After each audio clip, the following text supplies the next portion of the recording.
You know what? We seem to be constantly chasing after what wheel size to use these days. So it's comforting to know that one bike can potentially cover all bases. The Specialized Levo.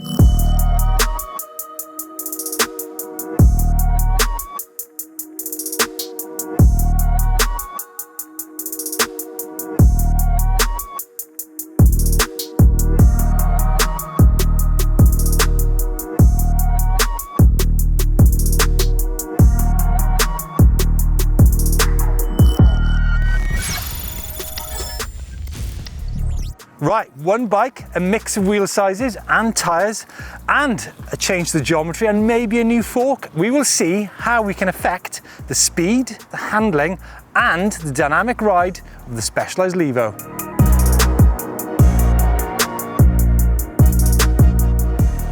Righty, so the Specialized Levo in standard trim out of the box. It comes with 29-inch wheels, front and rear, 150mm travel fork up front. Now, the great thing about 29-inch wheels is there's great rollover when it comes to getting over rocks and roots, and arguably more speed.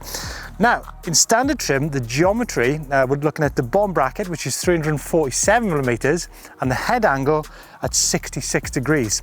However, you can actually change the geometry on the Levo by using the flip chip. We're now going to change the flip chip on the Levo to the low position. Remember, it comes in the high position.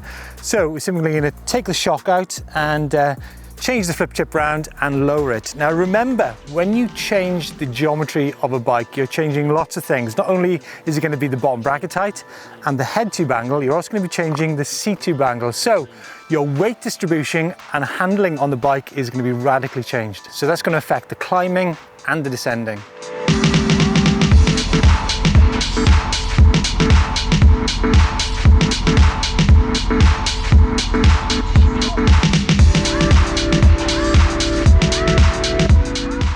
We now have the flip chip in the low position, and that's going to have an effect not only on the steering but also on your cornering, and you'll really be killing it in those corners with the lower bottom bracket.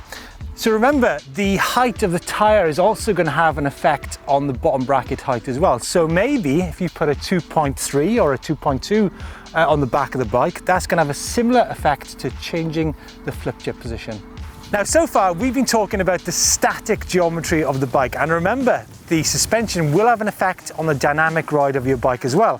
So we've been looking at a change of 5mm here or there. So if you've got your suspension too hard or too soft, that will actually have a bigger effect than changing the flip chip alone. Right, so 29-inch wheel front and rear in the high position and the low position. I'm now going to swap out the rear wheel for a 27.5.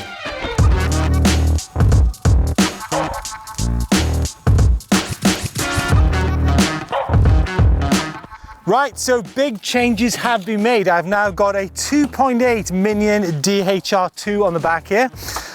And the angles have now changed to a 330mm bottom bracket with a 65-degree head angle. So probably the biggest changes so far. So that's going to have a big effect on the cornering, the climbing, and also the descending.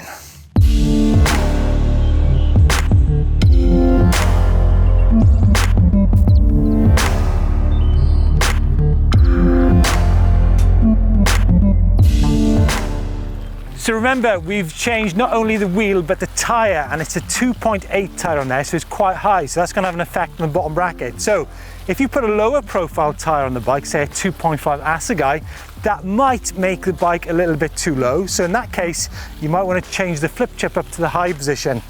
Now, the reason people go for a mix of 29 up front and a 27.5 in the back is so you've got the best of both worlds. You've got the rollover up front and also the capability of diving into corners a little bit quicker with the lower back end.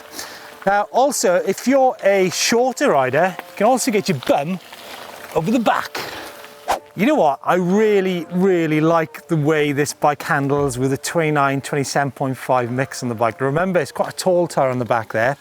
But what I want to do now is go for a 27.5 rear and a 27.5 front, because after all, the big chat over the last decade has been, what is the ultimate wheel size? Is it 29 or 27.5?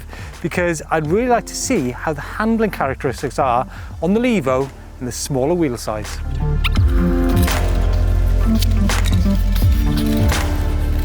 Just had a measurement of the bottom bracket height, and we're coming in at just over 320 millimeters, which is a little bit too low.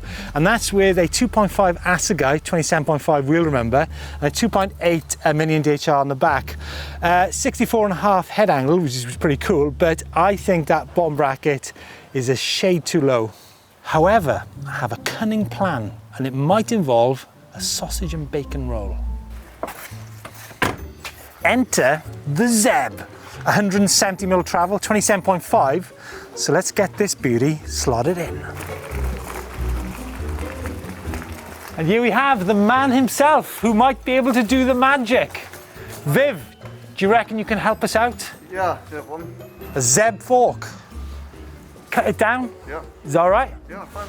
What a legend. What an absolute legend.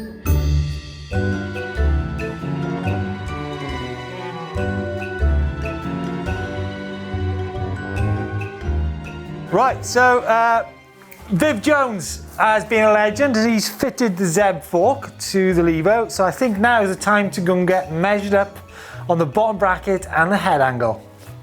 Nice one, Viv. Sausage and bacon roll, or Bakewell tart. Yeah, probably Bakewell tart. So the eagle-eyed amongst you might have seen that we've now got a 296-degree head tube angle. Only kidding, 64 degrees.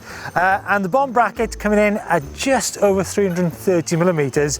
And remember, that's with 27.5 wheels front and back, but with a 2.5 up front and a 2.8 on the rear. So I'm thinking of maybe dropping it down on the back to a 2.5 Assegai, which would bring it in around 330, which I think is about on the limit of bottom bracket heights.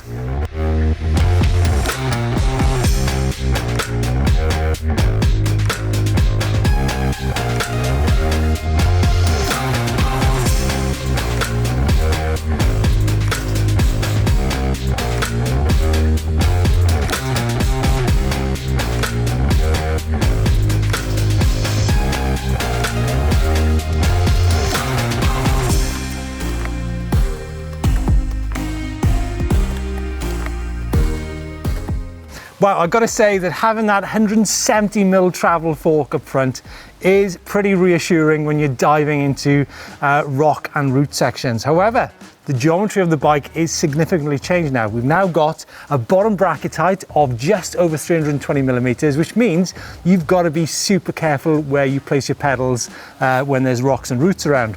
Head angle now 64 degrees, which means it's a little bit slacker. And overall, the feeling of this bike is quite different to the bike in standard trim. But that's the bottom line. It is just a different feeling.